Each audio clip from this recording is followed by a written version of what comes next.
Assalamualaikum warahmatullahi wabarakatuh. Waalaikumsalam. Sebelumnya selamat malam, Pak. Jadi di sini sebelumnya kami kenalin diri kami dulu. Di sini kami dari kampus Politeknik LPPU Jakarta. Dan di sini kebetulan dari Prodi Budaya Tanaman Perkebunan. Budidaya Tanaman Perkebunan, Pak. Budidaya tanaman.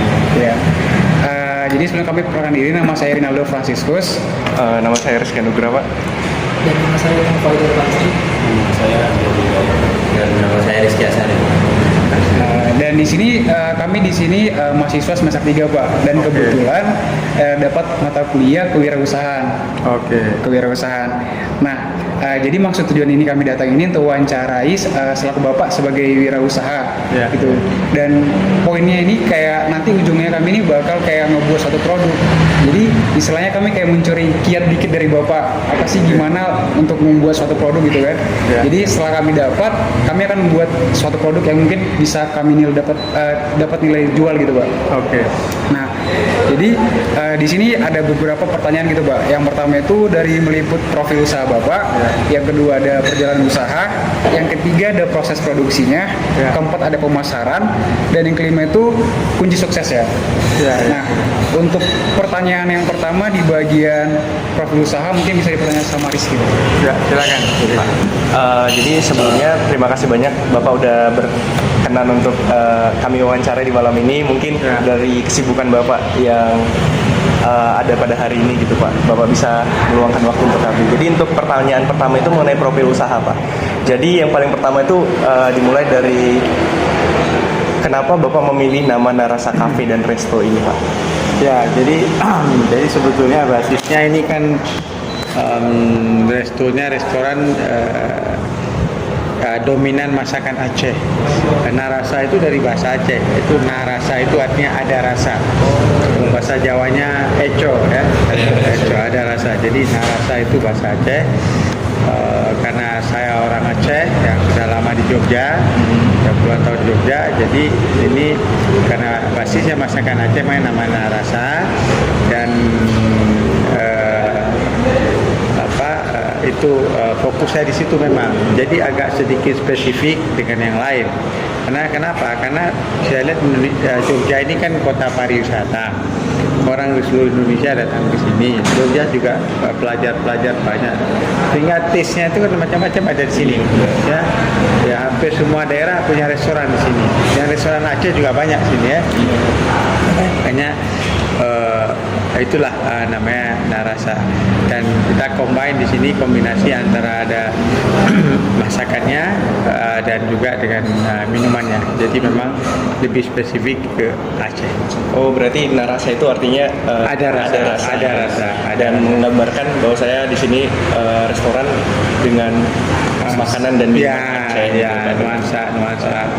Nuansa Aceh lah. Di sini kita ada yang spesifik itu ayam tangkap. Jadi ayam goreng khas Aceh dengan bumbu khusus dan ada dengan daun kare. Kemudian ada mie Aceh juga yang juga agak spesifik karena mie Aceh itu kan bumbunya sudah nyampur. Beda dengan yang lain ya. Kemudian ada roti canai, pada hari tertentu kita juga ada bubur Aceh, bubur sapi yang 15 macam rempah itu kita sajikan. Nah, jadi saya kira agak jarang-jarang juga ada rumah makan Aceh yang menyajikan bubur sapi itu. Dan ayam tangkapnya juga lebih spesifik di sini. Ada juga tempat lain ada. Gitu, Pak. Berbicara mengenai profil usaha gitu. Nah, pertama kali Bapak kepikiran nih buka usaha ini gitu, kayak awal mula tahun pertama itu di tahun berapa gitu, Pak? Di tahun berapa baru habis itu oke lah kita buka kafe bernuansa Aceh dengan nama Narasa Cafe gitu. Ya. Jadi terus terang rumah makan Aceh Narasa ini sudah cukup lama, kira-kira 7 tahun yang lalu lah, tapi kemudian saya tinggal ke Jakarta. Nah ini saya sudah selesai di Jakarta, baru kita lebih kombinasikan antara masakan Aceh dengan kopi gaya anak muda ini. Dan kopinya juga spesial kopi Aceh, kopi Gayo. Kita pakai yang Arabica Gayo ya. Jadi ini khusus di lantai 1 ini nuansa anak muda ya, sengaja. Lantai 2 ada meeting room, ada lantai 3 juga ada rooftopnya. Jadi rumah makan Aceh tapi konsepnya agak milenial ya. Agak milenial kira-kira. Untuk sistem pegawaiannya gitu Pak, apakah dari anak-anak muda juga atau dari siapa gitu Pak yang rekrutannya seperti? Ya, ini rata-rata anak muda, bahkan ada mahasiswa juga. Ya.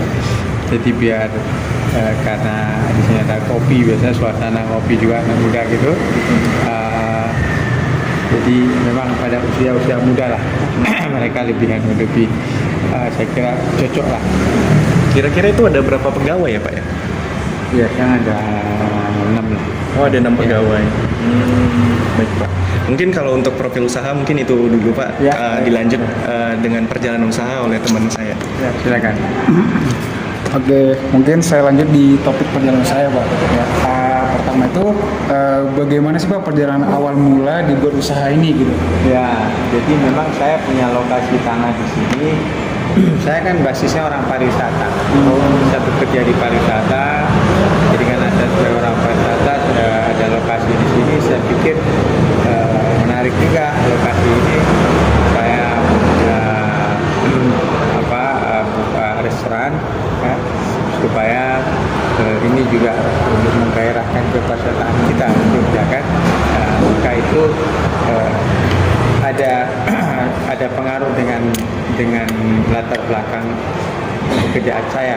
Jadi saya bekerja di Pemda di pariwisata ya, untuk membuat Jogja ini banyak variasi makanan seperti saya sampaikan tadi. Maka saya sendiri sudah mulai dengan rumah makan dan yang khas Aceh. Selanjutnya Pak, tadi Bapak sampaikan bahwasannya usaha ini udah berjalan selama 7 tahun. Ya. Terus gimana sih Pak cara Bapak mengembangkan usaha ini tetap berjalan gitu dengan rentan yang 7 tahun lamanya gitu? Kan ada juga perubahan gitu Pak. Gimana cara Bapak supaya tetap bisa stabil gitu Pak? Ya, saya berusaha untuk menjaga standar konsisten. Saya konsisten saja pada masakan itu khas Aceh ya.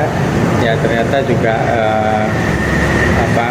peminatnya juga cukup lumayan dan kita mempertahankan kualitasnya ya.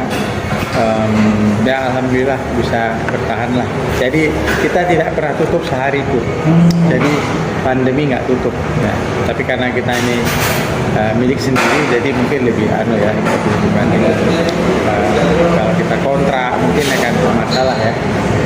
Ya itu saya bersyukur juga. Setelah ini Pak, hal yang tersulit pada saat menjalankan usaha bagi Pak?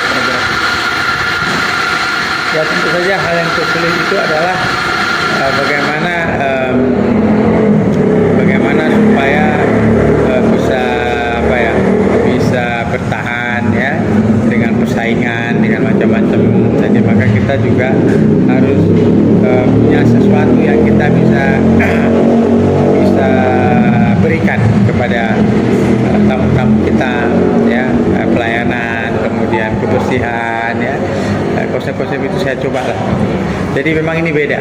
Jadi kalau biasa pernah lihat rumah makan Aceh, biasanya kan gerobaknya di depan. Benar Pak. Nah ini masakan Aceh tapi konsepnya konsep modern, masak di belakang.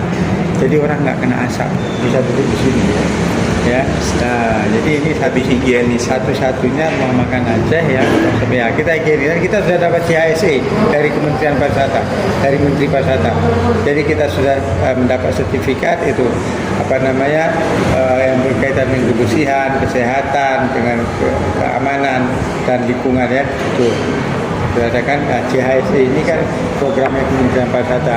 Jadi dari tim Sukovindo ke sini kira-kira 1,5 tahun yang lalu dicek semua dan kita dapat nilai 96, maka kita dapat sertifikat itu. Tidak semua dapat itu ya.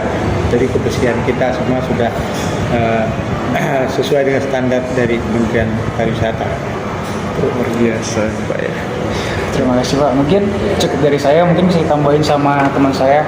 Ya, silakan. Baik Pak, dari pertanyaan-pertanyaan teman saya itu tentang perjalanan usaha, saya akan menanyakan tentang proses produksi.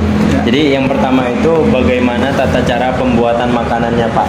Dari bumbu-bumbu atau rempah-rempah, apakah ada memang rempah-rempah yang khusus atau rempah-rempah yang dibawa dari daerah, karena ini warung kopi Aceh, apakah ada rempah-rempah yang dari Aceh untuk dibawa ke sini gitu Pak? Ya, kalau kopi jelas, kopi itu semua kita ambil dari kopi Gayo. Ya, kopi Gayo yang dibawa ke sini ke Jogja, dikirim ke sini karena saya konsisten dengan Arabica Gayo dan pasti dikirim dari sana. Dan itu salah satu kopi terbaik di dunia ya, yang dipakai di Starbucks dan lain-lain. Kemudian kalau makanannya tentu ada komponen, ada ini kan makanan ini kan resep keluarga ini. Mulai dari misalnya kita punya bubur sapi, dan itu satu-satunya di Jogja cuma kita yang jual, dan itu resep keluarga, 15 macam rempah itu kita olah ya. Bubur sapi dan sekali waktu boleh coba. Kemudian termasuk juga bumbu-bumbu yang lain. Ada sebagian kecil yang kita masih ambil dari sana, memang tidak ada di Jogja ya, kayak berkaitan dengan sambelnya dan lain sebagainya. Jadi tidak semua tersedia di Jogja. Nah, jadi sangat khas spesifik. Terus selanjutnya itu untuk yang memegang kendali dalam usaha ini, apakah Bapak mempunyai atau mengandalkan satu orang koki, atau memang dikasih untuk semua yang bekerja di sini untuk mengelola usaha di dalam kafe ini Pak? Nah, artinya begini, jadi kita membuat lebih praktis, artinya semua sudah bumbu udah kita siapkan, bumbunya udah kita siapkan. Nah, jadi proses itu saya permudah, artinya begini, kita tidak perlu harus hanya satu orang jadi koki, jadi semua orang bisa itu. Karena kita misalnya ayam gitu, ayam sudah kita olah, kemudian bumbunya sudah ada, kita tinggal menggoreng. Jadi proses itu tidak tersulit. Nah, sehingga tidak perlu ada koki khusus ya. Jadi ini bagian juga dari dari kebijakan supaya kita tidak terlalu besar kosnya. Ya kan? Kita hire koki khusus mungkin terlalu besar kosnya, nanti agak berat juga beban kita. Jadi sudah, jadi kita buat memudahkan semua, tinggal diolah-olah, sudah ada semua, tinggal goreng, tinggal ini, tinggal itu. Karena semua prosesnya proses sederhana, karena tidak ada masakan yang relatif, tidak ada masakan yang berkuah dan sebagainya kan ya, paling mie Aceh sedikit ada bumbunya, tapi yang seperti kalau di Aceh ada kari kambing ini itu, sementara kita belum satu itu ya, kira itu ya. Terus untuk sistem manajemen di kafe ini tuh seperti apa Pak? Manajemen karena ini menurut saya ini kan skala kecil lah ya, skala kecil ya, pasti bisa manajemen kekeluargaan lah. Yang penting orang yang bekerja di sini mengerti pekerjaannya, bekerja dengan jujur, bekerja dengan tertib, itu aja. Dan setiap hari saya dan keluarga ikut mengontrol, kayak gitu aja lah. Terus berkaitan juga dengan sistem manajemen yang Bapak bilang untuk pengontrolan di kafe ini, untuk perekrutan dari tenaga kerja yang di sini itu, para pekerja di sini itu, apakah Bapak khususkan untuk yang orang-orang Aceh untuk memasak masakan Aceh seperti yang Bapak bilang tadi, ayam tangkap itu, apa memang ada kriteria khusus dari Bapak sendiri untuk merekrut tenaga kerja untuk di sini? Nah, saya enggak itu. Jadi saya karena saya melihat ya bahwa di Jogja itu kan warung Padang juga banyak bukan orang Padang. Yeah. Rumah makan Jepang bukan orang Jepang. Yeah. Kita kan rumah makan Itali juga bukan orang Itali gitu. Jadi kalau rumah makan Aceh, ya penting kan bumbunya semua yang olah kita. Yang kalau yang masak itu saya pasti bisa. Jadi saya itu tidak harus orang Aceh. Soalnya kan rata-rata seperti warung-warung mie Aceh yang masak orang Acehnya sendiri. Saya, Berarti ini universal ya Pak ya? kalau menurut saya kuncinya bukan di yang masak, kuncinya di bumbunya, resepnya itu. di resepnya. Nah itu dia tinggal makan, udah kita kasih tahu proporsinya sekian sekian. Jadi nggak ada masalah. Jadi itu pengalaman kayak begitu. Ya. Baik, cukup dari saya Pak, mungkin dilanjutkan sama teman-teman. Ini untuk pemasaran Pak, tips dan trik pemasaran agar usaha dapat stabil dan sukses sampai sekarang itu bagaimana Pak? Nah, pemasaran ini memang sekarang mau tidak mau kita di era waktu-waktu lalu kita ada pasang iklan, ada ini, ada teman-teman apa segala, ada yang interview apa segala. Tapi tentu saja sosmed ini menjadi penting ya. Kita juga ada mengelola apa namanya Instagram dan lain sebagainya ini. Saya kira kemudian dari komunitas juga, saya banyak tamu komunitas sering ke sini, anak mahasiswa, maka kita beri fasilitas apa dengan wifi dan sebagainya, itu memudahkan mahasiswa mengontrol itu juga bagian dari kebijakan. Tidak bisa dihindari lagi sekarang bahwa fasilitas nongkrongnya mahasiswa itu menjadi hal yang cukup menarik gitu untuk mereka datang belajar di sini dan sosmed juga. Untuk selanjutnya Pak, bagaimana kiat pemasaran di zaman sekarang itu karena apa sih Pak, setelah COVID yang melanda di sini Pak? Ya, memang saya katakan tadi, saya COVID itu nggak tutup saya. Walaupun dengan seberapa keterbatasan, ya memang pernah karyawan kita kurangi waktu itu, terpaksa kita kurangi karyawan, tapi kita bertahan pokoknya COVID. Ya ada online-nya juga kan, ada yang juga absen ya. Nah, sekarang saya kira kita semua merasakan sudah mulai melandai ya. Virusnya, dan terus sudah orang mengatakan sudah recovery ya, bagian dari recovery. Jadi tetap tapi dengan standar. Makanya waktu COVID itu kan kita sudah CHSI, sudah standar ya, standar apa dengan masker dengan apa segala itu Sesuai dengan keadaan juga. ya, kita menyesuaikan dengan keadaan dan menjaga kepercayaan dari publik. Ya, mungkin sekian dari saya Pak. Terima kasih. Baik Pak. Nah, saya ingin menanyakan mengenai kunci sukses nih Pak. Kenapa Bapak atau alasan Bapak nih membuka Cafe Aceh ini selain dari yang telah Bapak katakan tadi dari komunitas atau dari bubur yang 15 macam itu ya, Ya. 15 macam itu Pak.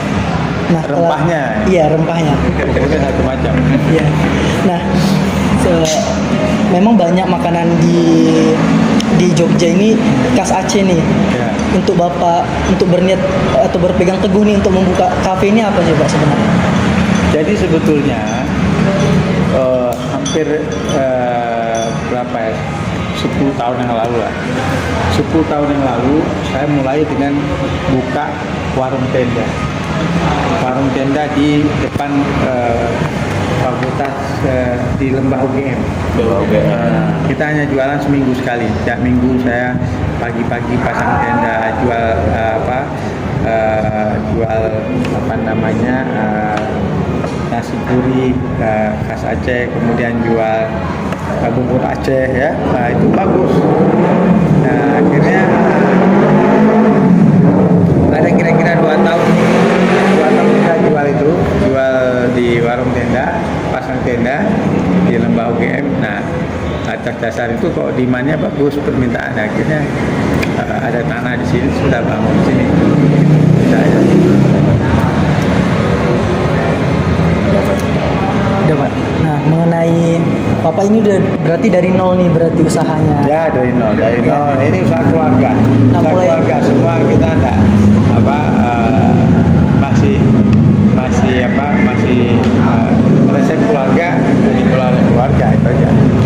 Nah, kalau boleh tahu nih Pak, awal mula Bapak merintis usaha itu modalnya berapa sih Pak? Merintis merintis yang di mana ini? Dalam membuka usaha awal Kalau waktu saya pasang tenda itu ya modalnya paling ya cuma bikin tenda ya 5 jutaan kali ya. Tenda kan nggak mahal kan, bahan-bahan kan nggak mahal, berangkat tiap pagi gitu. Tapi kalau ini mungkin agak lumayan. Tapi jangan dilihat bangunan ini kan. Dulu memang saya bangun bangunan ini kan, ini biaya besar karena 3 lantai kan, 3 lantai. Tapi Berarti kalau ini 3 lantai ya Pak? 3 lantai ada rooftopnya juga. Di lantai 2 meeting room ada rooftop, nanti bisa dilihat ada 3 lantai.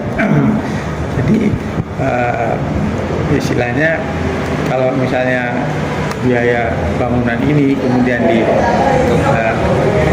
untuk ya itu istilahnya tidak istilahnya ya, belum nutup lah. Tapi karena ini rumah sendiri ya, ini kan bukan karena ini saya anggap rumah sendiri. Jadi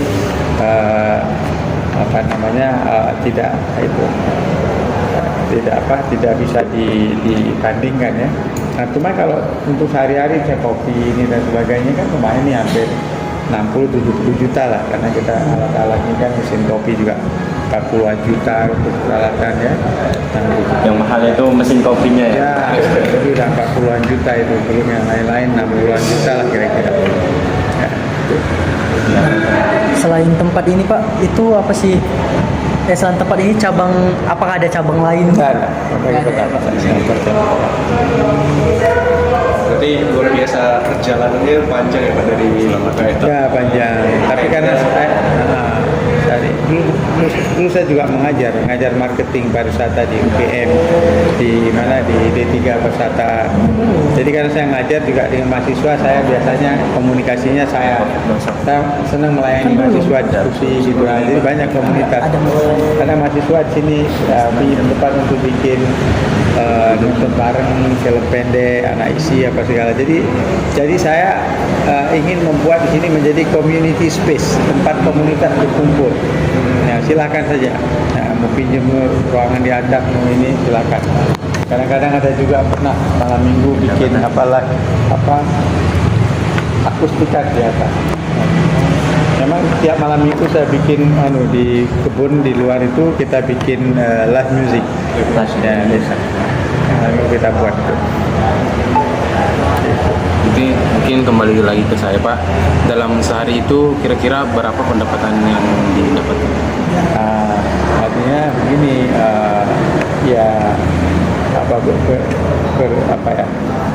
bervariasi ya. Kadang-kadang kita target ya mungkin 1 juta ya, sekitar itulah ya, pakai ada lebih kurangnya lah kira-kira gitu ya.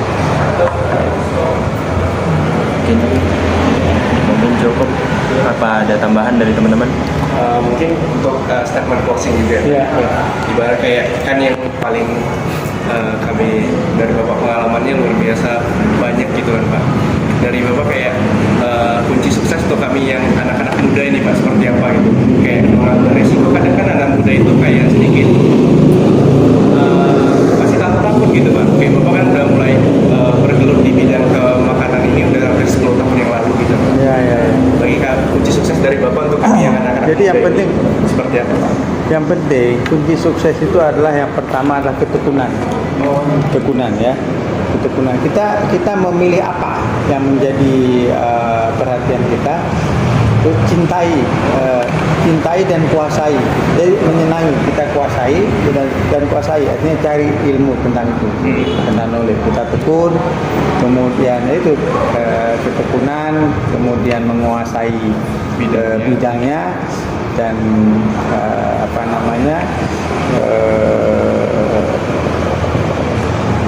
jaga kepercayaan, kepercayaan siapapun ya. Karena ini sektor jasa, ini kan jasa. Karena sektor jasa, maka relationship itu penting. Ya. Jaringan, kemudian hospitality itu menjadi penting gitu. Lain kalau kita misalnya buka toko obat gitu, kita buka toko obat di daerah yang masih sedikit toko obat. Nah kita diem-diem aja udah orang datang. Tapi kalau usaha seperti ini nggak bisa, karena ada kompetitor, ada macam-macam. Kita harus ada Saling berbeda nilai dari yang lain. kita kan, pelayanan, kebersihan, kenikmatan, duduknya dan sebagainya. Kemudian juga jaringan, kemudahan untuk internet dan sebagainya. Ya, itu aja. Ini keren sekali Pak ya, luar biasa. Dan dilihat dari interiornya dan segala macam itu memang udah sesuai dengan apa yang Bapak inginkan ya Pak ya. Ya, ini memang di lantai 2 ini, lantai 1 ini kita bikin style anak muda lah. Jadi kalau di lantai 2 lebih formal, sudah ada ruang. Lalu tadi saya agak sedikit penasaran nih Pak sama logo yang ada di situ Pak. Itu kan kayak logo S. Ya, itu Ada. Nah, dari kemarin kita, ini sedikit kemarin kita mau pakai logo itu dan saling ngerti itu. Tapi saya pikir teman-teman yang lama itu kemarin kopi ini kita mau pakai itu. Tapi ternyata dalam perjalanan banyak juga masukan Bapak. Jangan dua branding, susah. Nanti orang bingung mana ini yang benar. Akhirnya saya rubah lagi, sedang kita proses. Jadi tetap Narasa, Resto, and Coffee. Ya, gitu. Jadi supaya karena itu branding yang lama gitu. Kadang-kadang orang tanya, Pak, apa Narasa masih ada, Pak? Makanya supaya tidak confuse ya. Nah, itu. Jadi sebentar lagi kita rubah. Jadi Narasa, Resto, and Coffee. Nah, itu. Mungkin dari kami udah cukup semua pertanyaan, udah terjawab semua dari profil usaha, dari teknik manajemen, pemasaran, produksi, sampai kunci kiat sukses pun udah Bapak jawab. Mungkin saya kembalikan kepada Mas Rinal. Sebelumnya Pak, terima kasih. Mungkin harapannya mungkin apa yang kami dapat dari Bapak bisa kami implementasikan, dan memang ini kan kata basicnya di perkebunan. Betul. Jadi mungkin teman-teman dari sini mungkin ada nggak dari perkebunan, mungkin dari usaha gitu Pak. Jadi ketika nanti dapat mereka pengen berusaha, jadi mungkin harapannya setelah kami mendengar perjalanan Bapak yang mau dari nol tadi dari tenda, bisa kami belajar dan bisa kami praktekkan nanti di depan dari Bapak. Jadi itu dari saya Pak. Terima kasih Pak. Ya, sedikit ya, saya senang karena salah satu persoalan di Indonesia ini, Indonesia kekurangan entrepreneur. Ya, persentase entrepreneur kecil. Ya, semua orang mau melamar kerja, mau jadi karyawan, mau jadi pegawai. Ya, makanya saya lihat ada gejala bagus waktu COVID ini. Itu banyak anak-anak muda menjadi entrepreneur, ya, buka usaha sendiri, apa sendiri ya. Jadi salah satunya kopi. Kopi itu menjadi pemicu jiwa entrepreneur, ya. Karena kopi kan gampang, relatif gampang. Ada tempat ya, teman-teman dia ngopi sini. Pencintanya banyak, gitu. Pencintanya banyak kan. Ya, jadi ilmunya juga gampang kan. Jadi mudah-mudahan atas dasar ini itu salah satu hikmah dari pandemi ini, ya. Jadi Indonesia butuh banyak entrepreneur, orang-orang muda yang jadi entrepreneur, ya. Dan ruang usahanya sangat terbuka. Nanti lain kali saya akan ngasih masukan tentang usaha apa yang bisa dimulai. Karena kalau kita orang turisme, orang pariwisata, jalan pariwisata ada agroturism, ada ekoturism, ada edutourism, ada marine tourism, ada sport tourism. Nah, 5 itu ini ada ratusan kesempatan. Jadi opportunity-nya besar. Kenapa? Karena negara kita kaya akan alam, kaya akan budaya. Dan ini potensi wisata nggak akan habis. Ini semua daerah saya bisa sampaikan ke video. Ya, demikian dari saya. Baik Pak, terima kasih banyak Pak. Mungkin dari kami cukup Pak. Terima kasih banyak, luar biasa sekali. Semoga ilmu yang Bapak berikan itu bermanfaat bagi kami dan juga menjadi barokah bagi Bapak. Ya, terima kasih. Terima kasih. Mungkin ada lagi? Ya. Terima kasih Pak. Oke, terima kasih banyak ya Pak. Terima kasih, sekian video wawancara kami yang cukup panjang.